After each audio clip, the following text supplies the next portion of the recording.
أعوذ بالله من الشيطان الرجيم بسم الله الرحمن الرحيم اللهم صل وسلم وبارك على سيدنا محمد وعلى آله وصحبه وسلم تسليما. Assalamu alaikum and welcome to the first lecture on the Fiqh al-Maqasid, where we're going to be discussing the role of Maqasid al-Sharia in the actual practice of and derivation of legal rules. How do these actually fulfill themselves? So the first lecture here, we have a little bit of ground to cover. We're just going to be discussing some of the basics and building our way up to how fiqh al-maqasid actually looks like more concretely. So it's important at the outset to distinguish between fiqh and sharia, because these are two terms that tend to be used to translate the idea of Islamic law, but they're very different. They're not the same thing. The basic distinction is that the Sharia sort of represents the law as it ideally exists in the mind of God. And then fiqh is our attempt to understand what God is trying to convey to us. So the Sharia is this ideal, abstract, unchanging, immutable uh, system of rules or normativities, but even more than that, it encompasses, the rules that apply to prayer, that apply to different social transactions, but even theology, even ethics and morality. All of those things are encompassed with Sharia, and fiqh is just our attempt to understand how does the mind of God translate into legal injunctions or legal rules, right? So it's our attempt to understand, and Allah communicates to us through the vehicle of language, the Quran, and the Sunnah, or the practice and sayings and teachings of the Prophet Muhammad sallallahu alaihi wasallam, right? So there is this communication that we then need to interpret in order to understand the Sharia, and our interpretation of that is what we call fiqh. And because of that, fiqh is essentially or inevitably fallible and limited. It will never be able to perfectly capture the Sharia. So Sharia itself literally means divine way or path to water. It's supposed to be, as I said, the complete, unchanging law of God. And it's a representation of absolute justice, and it includes things that we consider to be law, but at the same time morality. This is what makes a contract valid versus, these are good practices. It's good to be honest and charitable, etc. Uh, Ibn al-Qayyim al-Jawziyya, a very famous scholar, said the Sharia is founded upon wisdom and the welfare of people in this life and the next. It is entirely justice, entirely mercy, entirely benefit, and entirely wisdom. Anything that deviates from justice to injustice, mercy to its opposite, benefit to harm, or wisdom to folly is not part of the Sharia, even if it's claimed to be by some interpretation. And obviously, interpretation is how we might understand the Sharia, right? So, to the extent that our interpretation is fiqh, it would still be fiqh, but it's not necessarily Sharia. So, as I said, fiqh is human understanding. It's our attempt to try to reason through what God has communicated to us. It literally means deep understanding, but it was kind of developed conventionally to mean, the substantive rules of law, what's required for prayer, what's required for a contract, how to get married. That's what we now refer to as fiqh, but originally it meant deep understanding. And as I said, it's fallible and subject to revision. So there's a gap between what Sharia is and what fiqh is.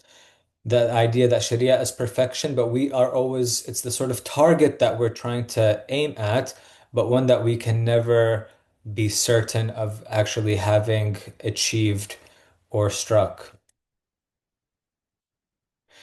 So this is a summary overview of what the key differences are. The origin of the Sharia is with Allah. The origin of fiqh is with human intellectual efforts. Allah's Sharia is perfect and just.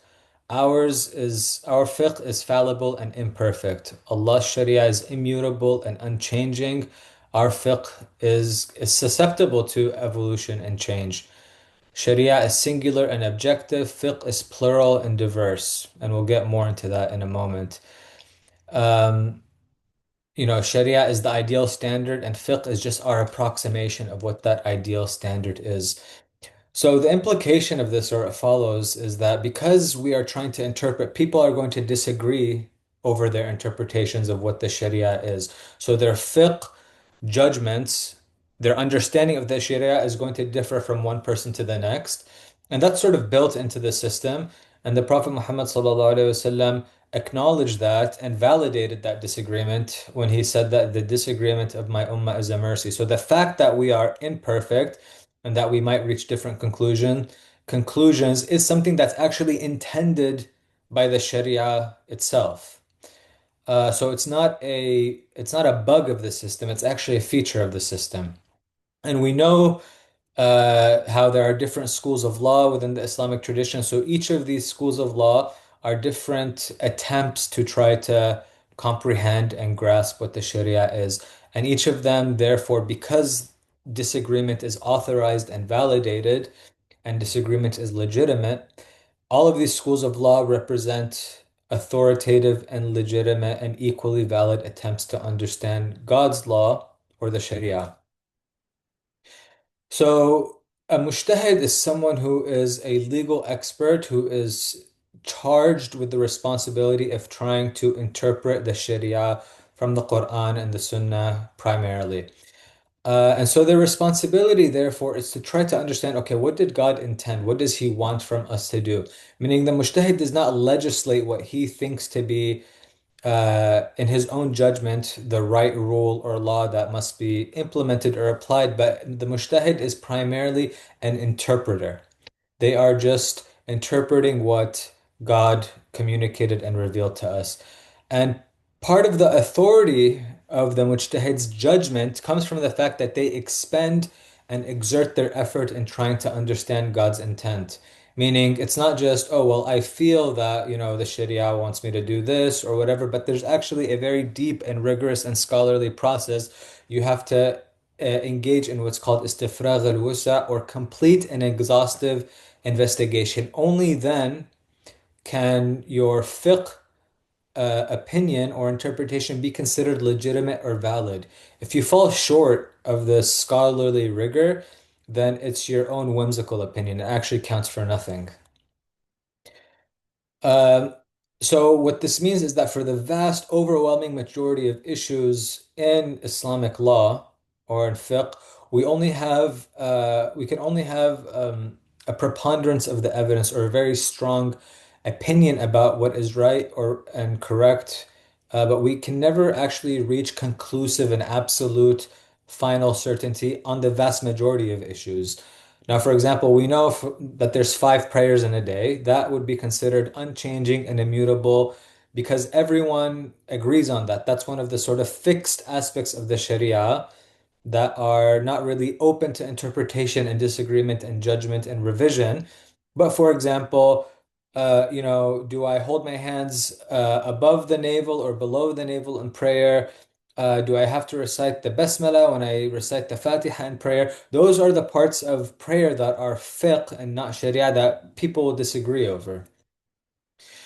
So fiqh is necessarily probabilistic. It means that we can never have conclusive final conviction about what the law is or what a rule is, right? We have to always constantly expend and exert this effort. And what this also means at the same time is that opinions and interpretations will change as our understanding of language and history or whatever it might be comes to light. We might revisit certain evidence and it looks different to us. Therefore, fiqh itself can be revised and changed. And Islamic law did continuously undergo change and revision throughout its history. So what fiqh does is it tries to uh, approximate Sharia through first textual interpretation. So you're trying to read the Quran and the Hadith, which are linguistic artifacts, and interpret them. But there's also the consensus of the scholars that counts. And we agreed, and we mentioned, for example, that there's like a consensus that there's five prayers, or a consensus that Hajj is obligatory. The specific details of Hajj might be disagreed on, but Hajj itself is obligatory.